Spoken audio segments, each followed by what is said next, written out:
მოგესალმებით კოლეგებო, დღეს სამუშაო რეჟიმზე გადავალთ თქვენი ნებართვით რამდენიმე მნიშვნელოვან საკითხს შევეხები. მათ შორის მთავრობის ხდომაზე განსახილულ საკითხებს პირველ რიგში დავიწყებ განათლების თემით. დღეს საქართველოს მთავრობა ამტკიცებს სახელმწიფო უნივერსიტეტებში სტუდენტების მიღების კვოტებს. ეს კვოტები პირველად დამოუკიდებლობის აღდგენის შემდეგ დაეფუძნება შრომის ბაზრის სიღრმისეულ ანალიზს, რომელიც განხორციელდა ეკონომიკის სამინისტროს მიერ, განათლების სამინისტროსთან ერთად, რაც არის ძალიან მნიშვნელოვანი სიახლე. და გარდა ამისა, ეს კვოტები განისაზღვრება უმაღლესი განათლების რეფორმის კონცეფციის შესაბამისად, კონკრეტულად ამ კონცეფციით დადგენილი ერთი ქალაქი, ერთი ფაკულტეტის პრინციპის შესაბამისად, რაც ასევე ძალიან მნიშვნელოვანი სიახლეა. ამ ყველაფერთან დაკავშირებით დეტალურ ინფორმაციას საზოგადოებას წარუდგენს განათლებისა და მეცნიერების მინისტრი ბატონი გივი მიქანაძე, რომელიც დღეს გამართავს ბრიფინგს ამ თემასთან დაკავშირებით. შესაბამისად, მე დეტალურად არ ვისაუბრებ ამ საკითხზე. ხაზს გავუსვავ ამ რეფორმის ერთ-ერთ მნიშვნელოვანეს შედეგს, რომელიც ამ კვოტებშიც არის ასახული.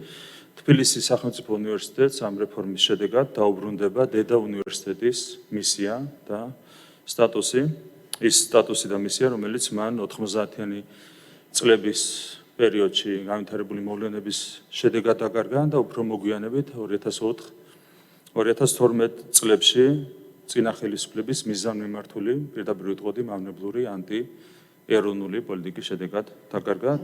თსეუს უნდა დაუბრუნდეს დედა უნივერსიტეტის სტატუსი, შესაბამისი მისია და ერთ-ერთი მთავარი ამოცანა იმ რეფორმის, რომელიც ჩვენ წამოვეწყეთ, არის სწორედ ეს.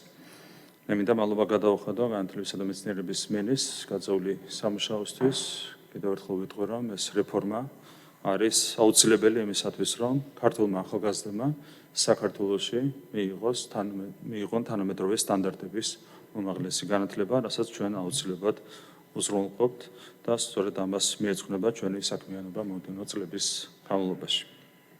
შემდეგი საკითხი, რაც მინდა შევეხო, ეს არის ეკონომიკა. შეჯამდა უკვე შარშანდელი ეკონომიკური ზრდის მონაცემები, გვაქვს წინასწარი მაჩვენებელი, შარშან ეკონომიკურმა ზრდამ შეადგინა 7.5%, ანუ გვქონდა იმაზე მაღალი მაჩვენებელი, ვიდრე ეს იყო გათვალისწინებული ჯერ პირველადი პროგნოზით, რაც შემოგთავაზა საერთაშორისო სავალუტო ფონდმა და მერე გადავაჭარბეთ დაზუსტებულ პროგნოზსაც, რაც ძალიან მნიშვნელოვანია. და პირველად ისტორიაში საქართველოს ეკონომიკა შარშანდელი წლის ბოლოს გადააჭარბა 100 მილიარდ ლარს უკაცრავად და ერთ სულ მოსახლეზე პირველად ასევე გადააჭარბა $10,000. შარშან წლის ბოლოს ჩვენმა ეკონომიკამ შეადგინა 104 მილიარდი ლარი. რაც ხდება 2026 წელს ბიუჯეტი, როგორც მოგეხსენებათ, 5%-იან რეალურ ეკონომიკურ ზრდაზეა დაგეგმილი, თუმცა ვფიქრობთ, რომ ამ გეგმასაც ასევე წელს გადაჭარბებით შევასრულებთ. არსებული კონსერვატიული პროგნოზით საქართველოს ეკონომიკა 2026 წელს 114 მილიარდ ლარს მიაღწევს, ხოლო ერთ მოსახლეზე $11,000 გადააჭარბებს, თუმცა როგორც ვთქვით, ჩვენი მიზნები არის კიდევ უფრო ამბიციური და ამ ყველაფრის ჩვენი ოპტიმიზმის ერთ-ერთი საფუძველი არის ის მნიშვნელოვანი რეფორმები, რომლებიც გატარდა ჩვენს ქვეყანაში გასული რამდენიმე თვის განმავლობაში, განსაკუთრებით ეკონომიკის სამინისტროს სისტემაში, მათ შორის სახელმწიფო საწარმოებში. ეს ყველაფერი გვაძლევს იმის საშუალებას, რომ კიდევ უფრო ოპტიმისტური პროგნოზები გავაკეთოთ ეკონომიკის ზრდასთან დაკავშირებით. შემდეგი საკითხი სარეზერვო აქტივები, საერთაშორისო სარეზერვო აქტივები, აქაც გვაქვს პროგრესი, იანვარშიც გაგრძელდა ჩვენი სავალუტო და სხვა სარეზერვო აქტივების შევსება. იანვარში ეროვნულმა ბანკმა რეზერვები დამატებით $151 მილიონით შეავსო, რის შედეგადაც დაფიქსირდა კიდევ ერთი რეკორდული მაჩვენებელი, ჩვენმა სარეზერვო აქტივებმა შეადგინა მთლიანობაში უკვე $6.3 მილიარდი. მადლობა მინდა გადავხადო ეროვნულ ბანკს გაწეული სამუშაოსთვის, ეროვნული ბანკის პრეზიდენტს, ხელმძღვანელობას, საბჭოს წევრებს, ყველას მადლობა გაწეული სამუშაოსთვის. რაც ხდება ბიუჯეტს 2025 წლის ბიუჯეტი რო შევაჯამოთ, შესრულდა გადაჭარბებით შემოსავლის ყველა კატეგორიაში. შემოსულობების ჟამრმა მაჩვენებელმა 32 მილიარდ 400 მილიონ ლარს გადააჭარბა, რაც იყო გეგმის 100.9%. ასევე კონკრეტულად საგადასახადო შემოსავლების გადაჭარბებით შესრულდა, რომელმაც 25.5 მილიარდ ლარზე მეტი შეადგინა, აქაც გეგმა არის გადაჭარბებით შესრულებული. გასულ წელს ასევე მივახციეთ საბიუჯეტო დეფიციტის ისტორიულ მინიმუმს, მან შეადგინა თლიანი შიდა პროდუქტის 1.4%.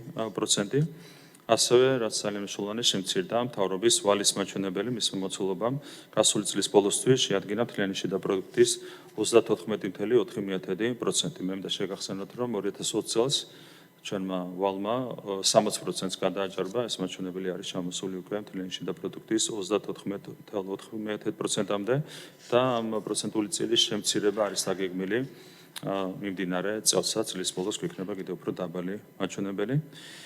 2026 წლის ბიუჯეტი დაგეგმილია 36 მილიარდ 300 მილიონ ლარამდე, რაც გასული წლის ფაქტურ მაჩვენებელს 4 მილიარდ 300 მილიონი ლარით აღემატება. და კონკრეტულად ინფრასტრუქტურის განვითარებაზე ცალკე მინდა აღვნიშნო, წელს 8 მილიარდ ლარზე მეტი მიიმართება. მადლობა, მინდა გადავხადო საქართველოს ფინანსთა მინისტრს ძალიან მნიშვნელოვანი გაწეული სამუშაოსთვის, რის შედეგიც არის ბიუჯეტის სათანადოდ შესრულება და ახალი ბიუჯეტის სათანადოდ დაგეგმა. ასევე მინდა შევეხო ევროობლიგაციების თემას. როგორც უკვე მოგეხსენებათ, მთავრობამ წარმატებით გამოუშვა 500 მილიონი დოლარის ევროობლიგაციები ლონდონის საფონდო ბირჟაზე. საპროცენტო განაკვეთი დაფიქსირდა 5.125% ოდენობით, რაც არის ევროობლიგაციების ბაზრისთვის საუკეთესო მაჩვენებელი, რაც დაფიქსირდა ბოლო 4 წლის განმავლობაში საქართველოს გავსი და ერთი საფეხურით მაღალი საკრედიტო რეიტინგის მქონე სუვერენული ევროობლიგაციებისთვის. შესაბამისად, ეს არის ის მაჩვენებელი, რომელთაც შეგვიძლია ვიამაყოთ. საერთაშორისო ინვესტორებმა დააფიქსირეს რეკორდულად მაღალი 2.8 მილიარდი დოლარის მოთხოვნა ჩვენს ფასიან ქაღალდებზე, რაც შეთავაზებულ ოდენობას 5.5-ჯერ აღემატება, ესეც თავისთავად მეტყველებს მაღალდობაზე. უშუალო ტრანზაქციაში ასე მეტმა საერთაშორისო ინვესტორმა მიიღო მონაწილეობა. ის ფაქტი, რომ საერთაშორისო ინვესტორები ბევრად ნაკლებ რისკიანად აფასებენ საქართველოს დამზადარიან საქართველოს ფასიან ქაღალდებში 2.8 მილიარდ დოლარის ინვესტირება განახორციელონ. რა თქმა უნდა, მიუთითებს იმასე, რომ ძალიან მაღალია ნდობა ჩვენი ფისკალური და ეკონომიკური პოლიტიკის მიმართ. ამ შემთხვევაშიც ფინანსთა მინისტრმა ბატონ ლაშა-ხუციშვილს გადავხადო განსაკუთრებული მადლობა. შემდეგი საკითხი, რაც მინდა შევეხო, ეს არის პესტიციდები. თქვენ როგორც მოგეხსენებათ, ჩვენ დავიწყეთ უკვე ფასების სიღრმისეული შესწავლა ისეთ მნიშვნელოვან სფეროებში, როგორც არის სურსათი, მედიკამენტები, ასევე საწვავი. და ანალოგიური პროცესი ვიწყებთ პესტიციდებისა და აგროქიმიური საშუალებების მიმართულებითაც. ეს საკითხი მნიშვნელოვანია განსაკუთრებით ბუნებრივი ჩვენი ფერმერებისთვის, რადგან პესტიციდების ფასი და ხელმისაწვდომობა პირდაპირ აისახება ბუნებრივია თვითონ სოფლის მეურნეობის წარმოების თვითღირებულებაზე, ფერმერთა კონკურენტუნარიანობაზე, ასევე სასურსათო პროდუქტების ფასებზე. ჩვენი შეფასებით საქართველოში აღინიშნება როგორც მაღალი ფასები პესტიციდებზე, ისე მათი ჭარბი მოხმარების პრაქტიკა. ორივე მიმართულებით არის სერიოზული გამოწვევები და გარემოს დაცვის და სოფლის მეურნეობის სამინისტრო ფერმერებთან, დარგის სპეციალისტებთან კონსულტაციების საფუძველზე ახლოს მომავალში შექმნის სამართლიან სისტემას, ეს არის ჩვენი მიზანი და ამოცანა, რომელიც პესტიციდებზე მოსახლეობისთვის ხელმისაწვდომ ფასებს უზრუნველყოფს. მადლობა, მინდა გადავხადო გარემოს დაცვის და სოფლის მეურნეობის მინისტრს უკვე გაწეული სამუშაოსთვის. ძალიან სერიოზული მნიშვნელოვანი გამოწვევა და დარწმუნებული ვართ, რომ გვექნება ხელშესახების შედეგები ამ მიმართულებით. შემდეგი საკითხი ეს არის პლასტიკის პროდუქცია, რასთან დაკავშირებითაც გვაქვს მნიშვნელოვანი სიახლეები. ამასაც მუშაობს გარემოს დაცვისა და სოფლის მეურნეობის სამინისტრო აქტიურად და ჩვენი მიზანია პლასტიკის პროდუქციის გამოყენებაზე ეტაპობრივად შეზღუდვების დაწესება, რომელიც არის სურსათთან პირდაპირ შეხებაში. არსებობს კვლევები, რომლებიც ადასტურებს, რომ პლასტმასის გამოყენების გაზრდილი მასშტაბები უარყოფით გავლენას ახდენს ერთი მხრივ გარემოზე და მეორე მხრივ ადამიანების ჯანმრთელობაზე. შესაბამისად, აქ გვჭირდება მნიშვნელოვანი ზომების მიღება. კონკრეტულად კვლევების თანახმად პლასტმასის მოხმარებამ შეიძლება გამოიწვიოს ონკოლოგიური დაავადებები, რეპროდუქტიული პრობლემები, ნევროლოგიური პრობლემები, ჰორმონული დარღვევები, სხვა სამედიცინო დაავადებები. აქედან გამომდინარე, საკითხი ბუნებრივია საგანგებო ყურადღებას საჭიროებს. და სამინისტრომ შეიმუშავა პლასტმასის მოხმარების შემცირების ისეთი მოდელი, რომელიც აბალანსებს ერთხელ ჯანმრთელობისა და გარემოს დაცვის და მეორე მხრივ ეკონომიკურ ინტერესებს და ასევე უზრუნველყოფს რეგულაციების გონივრულ ვადებში დანერგვას, ამოქმედებას. პირველი ნაბიჯები უკვე არის გადადგმული. 1 იანვრიდან გარკვეული სახის პლასტმასის ერთჯერადი ჯვრთულის რეალიზაცია, წარმოება და იმპორტი უკვე აიკრძალა. ასევე უკვე მომზადებულია მთავრობის ადგილების პროექტი, რომელთაც 1 ივლისიდან იგრძელება საზოგადოებრივი კვების ობიექტების მიერ მომხმარებლისთვის პლასმასის მასალაში მოთავსებული სურსათის მიწოდება. 2027 წლის 1 თებერვლიდან იგრძელება პლასმასის მასალაში მოთავსებული სურსათის წარმოება, იმპორტი და ბაზარზე განთავსება, რაც არ ეხება გარკვეული კატეგორიის პროდუქტებს, რაც არის ბუნებრივი ასახული შესაბამის ნორმატიულ დოკუმენტებში. ეს ცვლილებები არის კიდევ ერთხელ ვთქვი მნიშვნელოვანი იმისათვის, რომ ჩვენ უკეთ ვიზრუნოთ გარემოზე და რაც ძალიან მნიშვნელოვანია, უკეთ ვიზრუნოთ ჩვენი მოქალაქეების, ადამიანების ჯანმრთელობას. კიდევ ერთი საკითხი, რაც მინდა შევეხო, ეს არის ავტომობილების იმპორტი. პირველ რიგში ვიტყვი, რომ საქართველოში ავტოსატრანსპორტო საშუალებების რაოდენობა ბოლო წლების განმავლობაში არის მნიშვნელოვნად მკვეთრად გაზრდილი. 2012 წელს საქართველოში 864,000 ავტომობილი იყო რეგისტრირებული და წლევანდელი მონაცემებით ამაჩვენებელმა გადააჯარბა 2 მილიონს. ანუ ხედავთ რა მასშტაბის ზრდაზეა საუბარი. რა თქმა უნდა, ავტომობილების რაოდენობის ასეთი ზრდა იწვევს ერთი მხრივ საგზაო მოძრაობის გადატვირთვას და მეორე მხრივ ეკოლოგიური მდგომარეობის გავარესებას.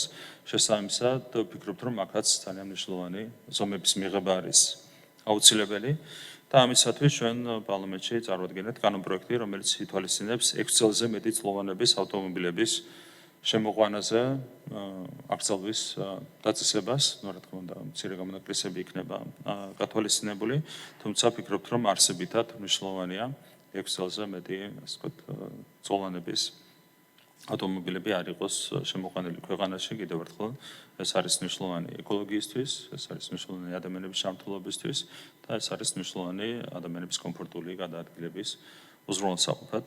მადლობა, მინდა გადავხადო შინაგან საქმეთა მინის მომზადებული კანონპროექტისთვის, ძალიან მნიშვნელოვანია ეს ინიციატივა. და ბოლო საკითხი, რომელსაც მინდა შევეხო, ეს არის ყველაზე მასშტაბური ინვესტიცია, იგილჰილსის ინვესტიცია. წინასწარი გაყიდვები დაიწყო ბინების კრწანისში, კონკრეტულად კრწანისის ტერიტორიაზე. თქვენ გახსოვთ, რომ ოპოზიციას ჰქონდა დაანონსებული $15,000 ფასი, მათ უკვე იცოდნენ ინვესტორზე უკეთ რა ფასით გაიყიდებოდა ბინები და სახლები კრწანისის ტერიტორიაზე, თუმცა ოპოზიციის ანონსის საწინააღმდეგოდ საწყის ფასი გარემოდებულ ბინებზე იყო $1,650. დაახლოებით 10 ჯერ აცდნენ იმ რეალობას, რომელიც სინამდვილეში იყო დაგეგმილი. შესაბამისად, რისთვის არის ამის მნიშვნელოვანი, რომ ეს ბინები საშუალო ქართველი მყიდველისთვისაც იყო ხელმისაწვდომი და ჩვენ მოგვაწოდეთ სტატისტიკური ინფორმაცია, თქვენ გახსოვთ, რა მხოლოდ კამპანია იყო აგებული ამ თემასთან დაკავშირებით, ცნობილი არაბიზაციის ტერმინი შემოიტანეს და ასე შემდეგ. და აცხადებდნენ, რომ პრაქტიკულად ქართველები ვერ იყიდებდნენ ბინებს და მთლიანად გაიყიდებოდა არაბებზე, აქაც სტიგმატიზაციის მსვლელობა ჰქონდათ. მთლიანად არაბები იყიდებდნენ ბინებს, ასეთი იყო მათი პროგნოზი. გაიყიდა 257 ბინა, საიდანაც 157 ბინა იყიდეს ქართველებმა და 100 ბინა იყიდეს უცხოელებმა. მე ვიტყოდი, რომ არა ის ისტერიული კამპანია, რომელსაც აწარმოებდნენ. ჩვენი ოპონენტები, ქართული მყიდველების წილი დარწმუნებულია, ბევრად უფრო მაღალიც იქნებოდა და დარწმუნებულია, რომ მომავალში ეს წილი გაიზრდება, დანარჩენს დავუკვირდებით ბუნებრივია მოვლენების განვითარებას. რაც შეეხება ეგრეთ წოდებულ არაბიზაციას, არაბული ქვეყნების მოქალაქეებმა 257-დან მხოლოდ 8 ბინა შეიძინეს, რაც ნიშნავს იმას, რომ არაბიზაციის, ასე ვთქვათ, დაანონსებული პროცესი იმთავითვე ჩაუვარდა ჩვენს ოპოზიციას. მე მინდა ყველას შევახსენო, რომ ეს უპრეცედენტო ინვესტიცია საქართველოს ეკონომიკას გაამდიდრებს $11 მილიარდი და ჩვენს ბიუჯეტს ყოველწლიურად შემატებს საშუალოდ $700 მილიონ. აღარაფერს ვამბობ იმაზე, რომ რა თქმა უნდა ტურიზმის წახალისებისთვის არის მნიშვნელოვანი, ბევრი თვალსაზრისით არის მნიშვნელოვანი ეს ინვესტიცია ჩვენი ეკონომიკის განვითარებისთვის, საბოლოო ჯამში ეკონომიკის განვითარება რა თქმა უნდა აისახება ჩვენი მოქალაქეების კეთილდღეობას. ეს არის ის საკითხები, რასაც მინდა და ყურადღების გამახვილება შეგვიძლია გადავიდეთ სამუშაო რეჟიმზე. მადლობა.